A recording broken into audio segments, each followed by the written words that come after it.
In design and analysis of algorithm, today we will understand what is an algorithm. So algorithm is nothing but it is stepwise representation of procedure to solve a problem. So we will write this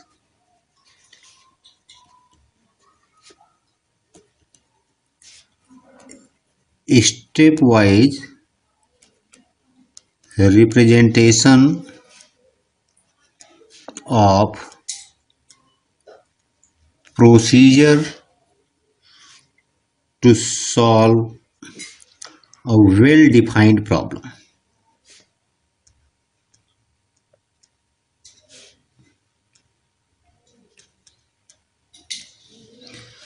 And also the steps must be well defined.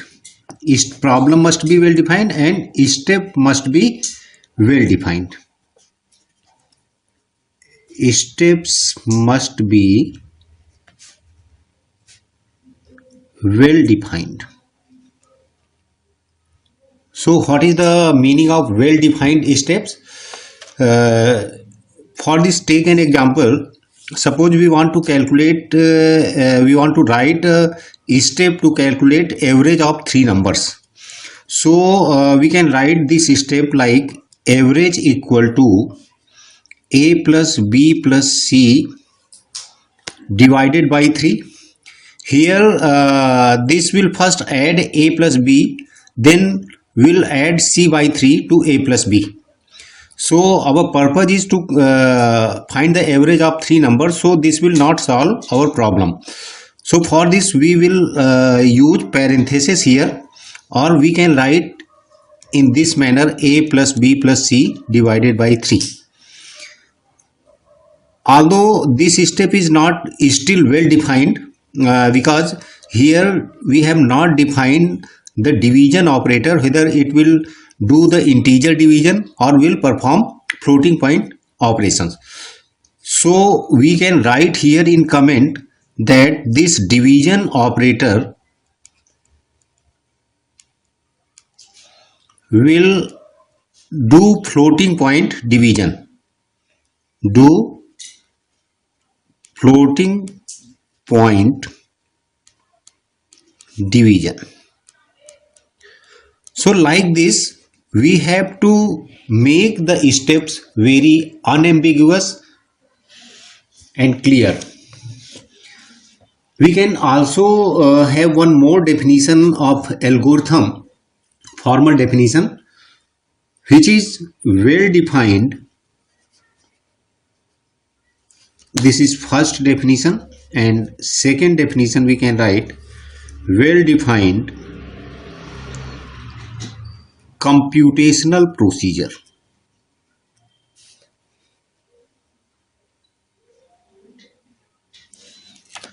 Which takes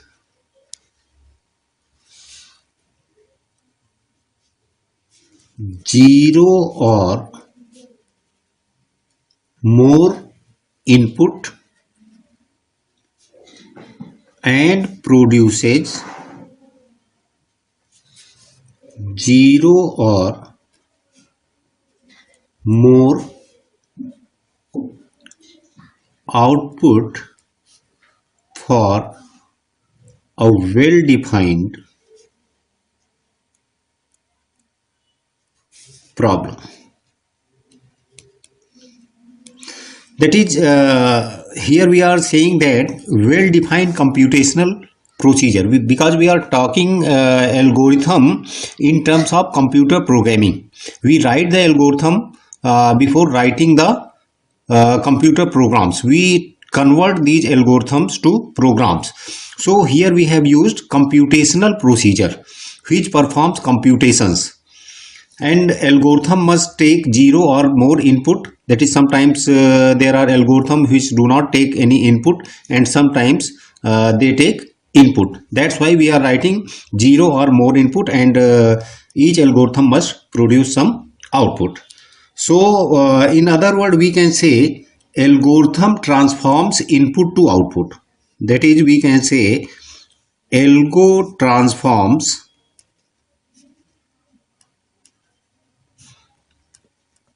input to output. Now we will understand some important characteristics of an algorithm. So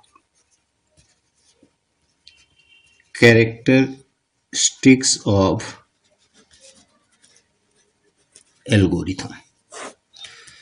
So what are some important characteristics? That is, first characteristic is input. That is, each algorithm must take some 0 or more input values. 0 or more input. Next characteristic is output. That is, algorithm must produce 0 or more output. Must produce 0 or more output. Next is finiteness.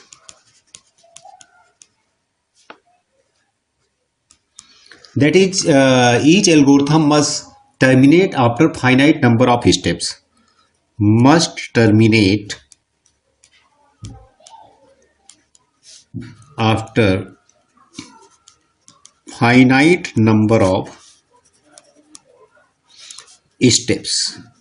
That is, no algorithm should run indefinitely, because we cannot get the output, or we cannot define the things which are indefinite in the computer programming or in the computer system.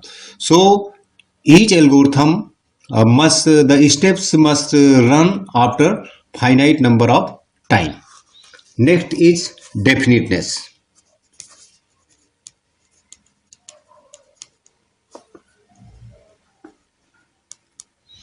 That is, steps of the algorithm must be clear and unambiguous.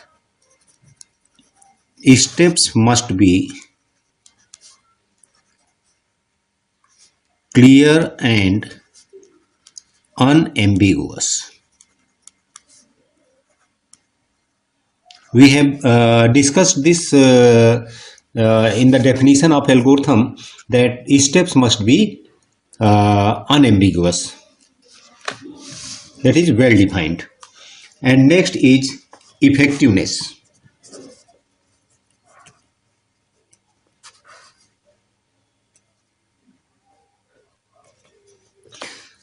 So effectiveness step tells that steps must be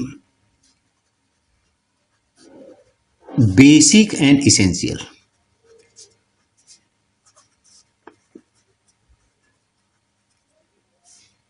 What is meaning of this?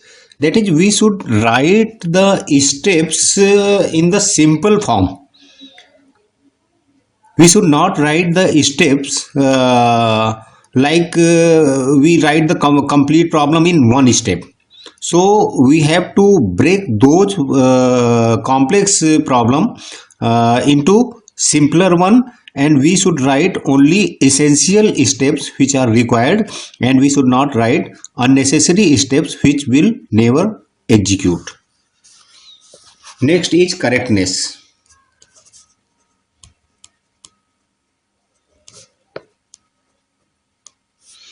That is, must produce correct output.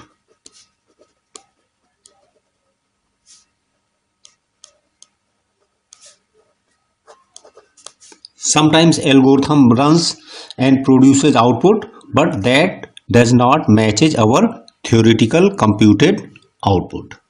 And next, an important characteristic is efficiency of an algorithm. This denotes runtime of efficiency is measured in two ways. One is running time, and another one is the space complexity. That is the amount of memory acquired during the runtime of the algorithm. So we are concerned only with the runtime of algorithm.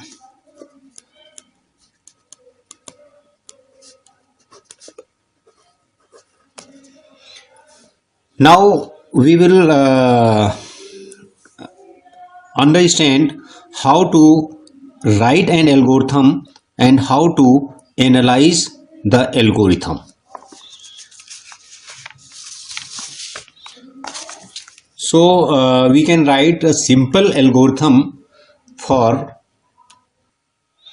finding maximum of a number in the given list, and numbers are stored in a given array. So for this we first store the first element of the array in a variable that is called max. Here we are taking max, and we will compare this variable with all the remaining elements in the array. So here we will run for I equal to 1 to, for I is equal to 1 to n. Suppose there are n elements, this is 1, and we will compare this max with all the elements. If max is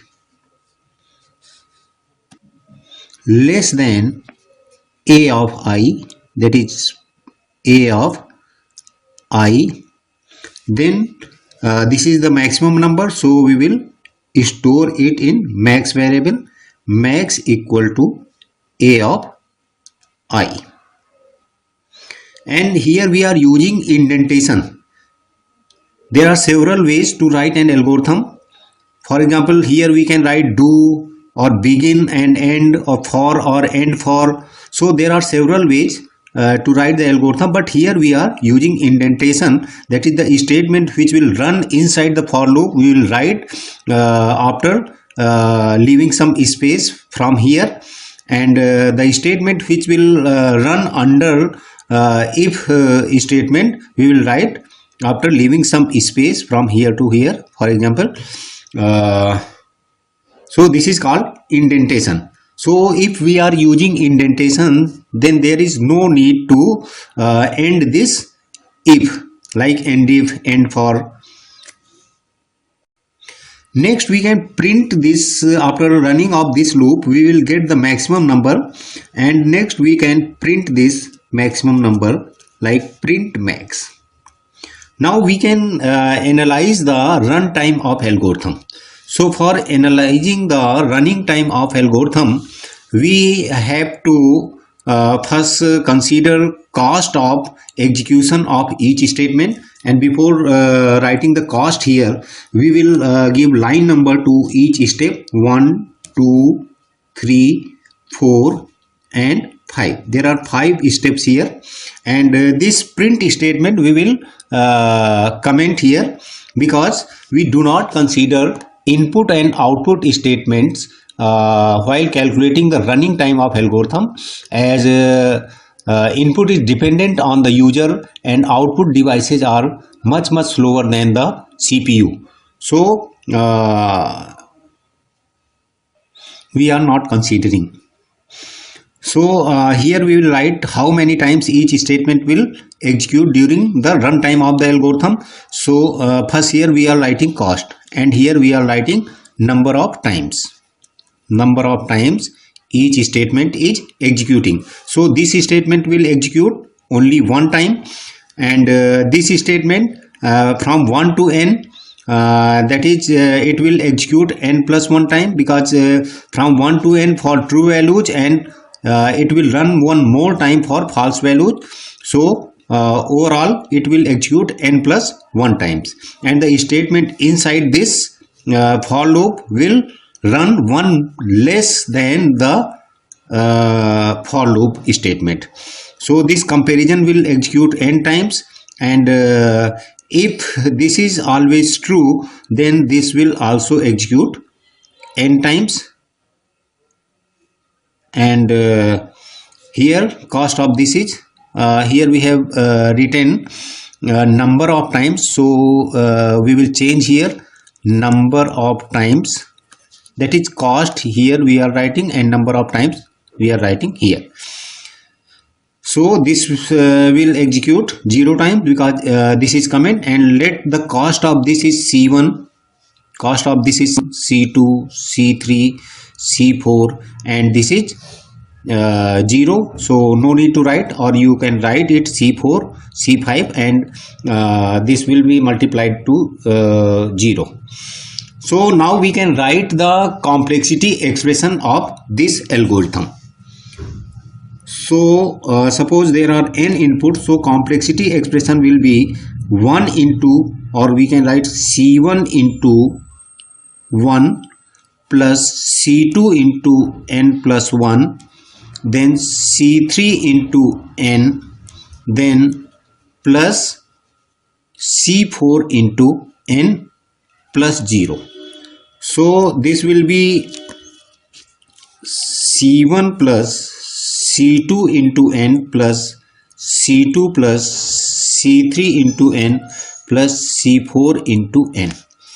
So we will segregate these terms in terms of polynomial. N is the input size, so this will be C2 plus C3 plus C4 into n plus constant C1 plus this is C2, C1 plus C2. So we can give another name to this constant, that is A into n plus B, where B equal to C1 plus C2 and A equal to C1 plus C3 plus C4.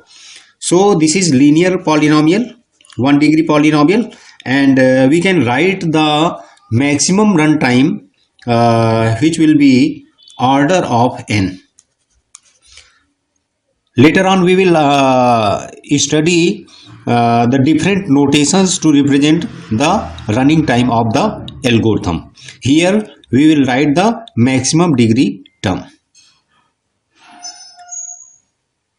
Like this we can compute the runtime of any algorithm.